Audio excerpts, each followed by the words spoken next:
The world conspiracy is made up of individuals from all types of backgrounds and with different types of motives and reasons. For example, some, not all, of the Jews made up the IG Farben Company established in Germany.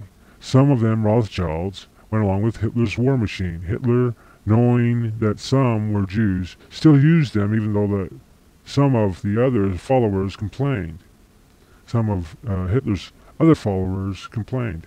For whatever reason was their motive for going along with Hitler's war machine, be it greed or whatever, they worked together to bring about Hitler's new order in Europe during the 1930s through the 1940s.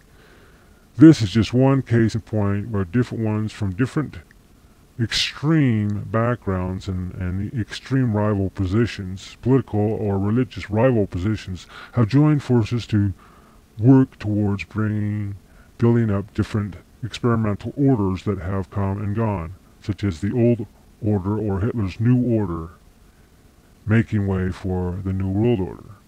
Hitler talked about how that they were seeking to establish a new order or a new world order.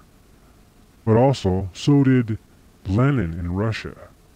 Both revolutionary orders being funded by world banksters out of New York's Wall Street, as Anthony Sutton has pointed out.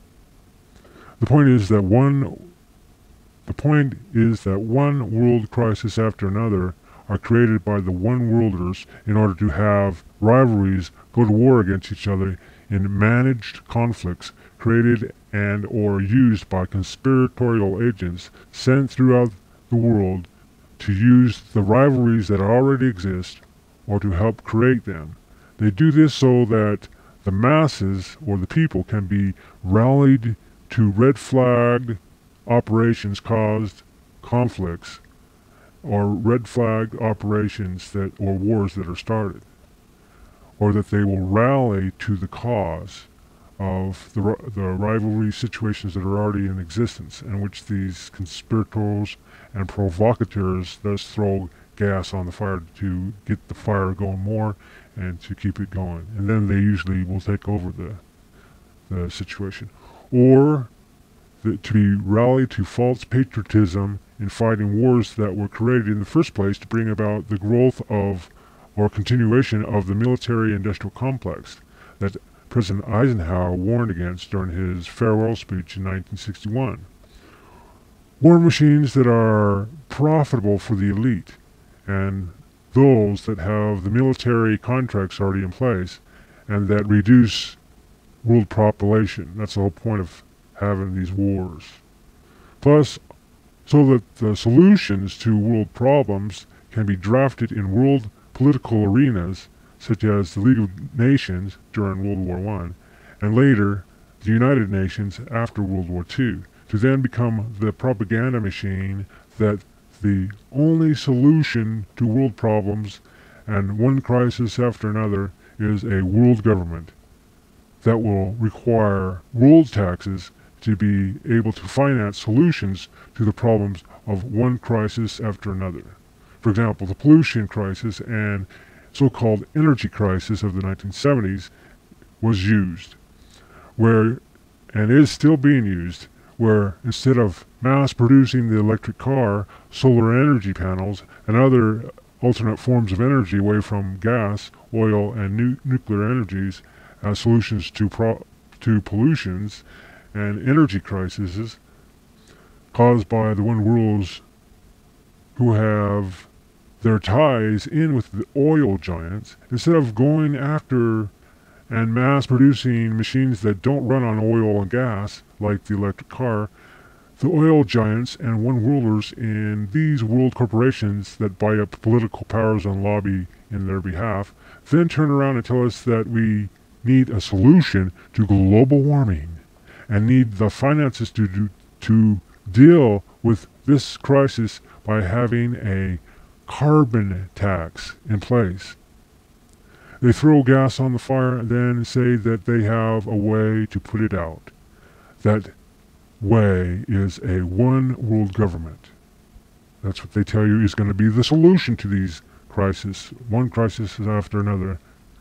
That's always their answer to the different managed conflicts that they helped to get going or helped cause, or if it already was in existence, or our rivalries were already in existence, they throw gas on the fire to build it up more to eventually, in some cases, take it over.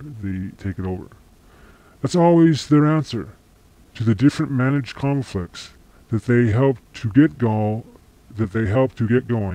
or help cause, or if it's already going because of rivalries that already exist, they throw gas on the fire to build it up more and eventually, in some cases, take it over. A lot of Christian ministries have been influenced by or infiltrated by those who seek to get the controversies and rivals going. This is not to say that there's not some good ministers or preachers, but it is to point out what I've seen and noted, how the same atheistic, communistic propaganda and disinformation tactics that were used to discredit religions in Russia and other parts of the world where communists took over, these very same types of tactics are being used by many Christian ministers, either unknowingly or intentionally, to discredit their rivals and other religions. Religions that are doing good and that are for freedom and are patriotic, and who have many leaders that even warn against the one world government and secret combinations. Also, who have leaders that warn of an evil conspiracy that seeks to destroy the family and freedoms of all nations and to corrupt the youth and get them away from religion. For example, there's a lot of Christian ministries that use disinformation and propaganda tactics against the Church of Jesus Christ of Latter-day Saints, or Mormons, or LDS Church, in order to vilify and demonize the good that Mormons try to do, plus to distract their fellow Christians away from the prophetic prophecies and warnings that Mormon prophets and apostles have made, and which are on record as having been made against secret combinations and the one world government, and communism. For LDS leaders and prophets and apostles have been prophetically warning against such things for years, from their beginnings, 1830s. These warnings are often set aside by many Christian ministries in order to discredit and vilify LDS symbols, rituals, doctrines, and beliefs, and to charge that Masonic-type LDS temple-goers and their leaders are part of the plot to bring about the New World Order or One World Government, when they are not. For most Mormons or LDS people are seeking to wake up the world to the threats to freedoms. They're standing up for freedom and family and seek to uphold the Constitution and our basic rights.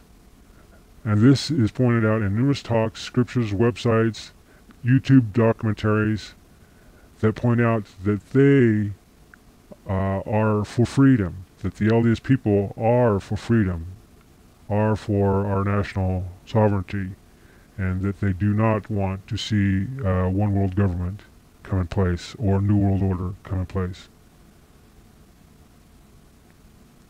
And they've been doing this now for many years. Thus, the many anti-Mormon Christian ministries that seek to vilify Mormons use atheistic and communistic type propaganda tactics to vilify the Mormons in their vilification of and against the LDS people. These same tactics are also being used against all religions. That's evidence that Christian ministries have been infiltrated by or influenced by the same type of disinformationists and propagandists that sought to discredit religions in Russia and South America and Central America. These tactics include negative descriptions of beliefs and historical situations. For example, hamburger would be described as smashed up, extra bloody, mutilated dead cow in order to create a negative picture of it.